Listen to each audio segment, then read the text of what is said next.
Guys आज आपण ना पास्त्याची तयारी करूया। आज आपण पास्ता रेसिपी करूया आणि तुम्हाला दाखवते। चला फॉलो मी। हे बघा उकळी आली आता बघा। ह्याला आपण पास्ता शिजवायला ठेवलाय ना, तर त्याला आता फेस आलाय असा। आता हे बघा असं उकळी आली। हे बघा छोटे छोटे पास्त्याचे हे तुकडे।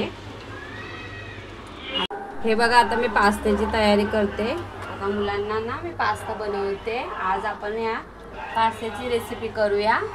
आता हा ना उकळायला ठेवलाय, ह्याला शिजवून घ्यायचं। हे आता उकळून झालं की मग आपण तोपर्यंत कांदा टोमॅटो वगैरे कापून घेऊया, त्याची तयारी करूया। हे बघा मी काढून घेतले। हा बघा पास्ता मसाला आणि आपण कोथिंबीर, हे कांदा आणि टोमॅटो हे कापून घेते भाजीसारखं। हे बघा कांदा कापते आता मी उभा कापते। उभा कापल्यावर ते छान दिसतो। छोट्या छोट्या कापण्याऐवजी मी असा उभा कापून घेते। हे बघा आता आपला कांदा कापून झाला, टोमॅटो कापून झाला। आता कोथिंबीर कापते। आता आपण तिकडे शिजायला ठेवलेलं ते आता शिजत झालं असेल। अर्ध कच्चं ते शिजवायचं आपल्याला। आता अर्ध कच्चं झालं शिजून। आपण आता फोडणीची तयारी करून घेतलेली आहे। तो आता तवा आपण ह्या टोपाला काढून ह्या तव्याला ठेवूया। हे भज्याचं तेल राहिलेलं होतं ते वेस्ट होणार, तर मी आता हे पास्त्यामध्ये यूज करते। थोडंसं, एवढं नाही टाकायचं।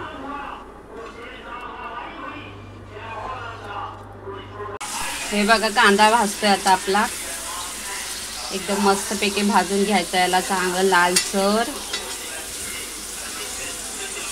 हे बघा लालसर कांदा झाला आता आपला। आता मी ह्याच्यामध्ये मीठ टाकते चवीपुरतं।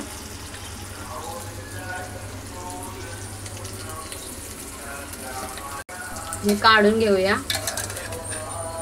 हे बनवलेलं पास्त्याचं।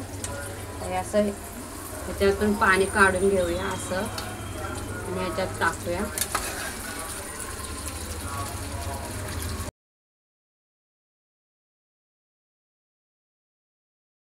आता याला आपण एकजीव करूया। हे बघा कसा वाटतो पास्ता माझा बनवताना, एकदम सडसडीत झालाय ना। त्याच्यामध्ये आपण पास्ता मसाला टाकूया। मी लहान बारीक गॅस केलाय, जो मोठा होता तर त्याला बारीक केला आता। आणि आपण हा पास्ता मसाला टाकूया त्यामध्ये।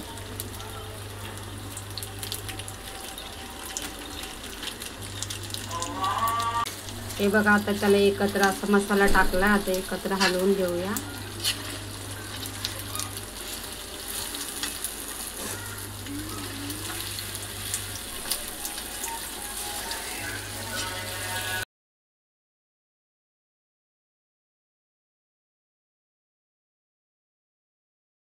झाकून ठेवूया 5 मिनिटं।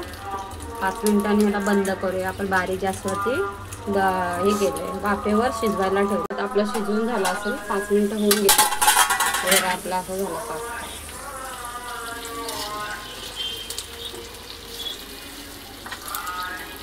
कसा वाटला कमेंट्समध्ये सबस्क्राईब करायला विसरू नका, शेअर करायला विसरू नका। आता पास्ता तयार झालाय, सर्व पण झालाय करून। आणि गरम गरम कसा वाटतं तो पण कमेंट्समध्ये शेअर करायला आणि कमेंट्समध्ये पण सांगा। तुम्ही लाईक पण करा आणि सबस्क्राईब करायला विसरू नका। आणि आतापर्यंतच्या रेसिपी तुम्हाला कशा वाटल्या ते पण मला सांगा।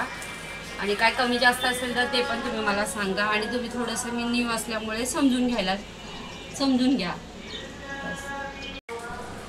आपण नेक्स्ट टाइम आता दुसऱ्या रेसिपीमध्ये भेटूया। चला बाय।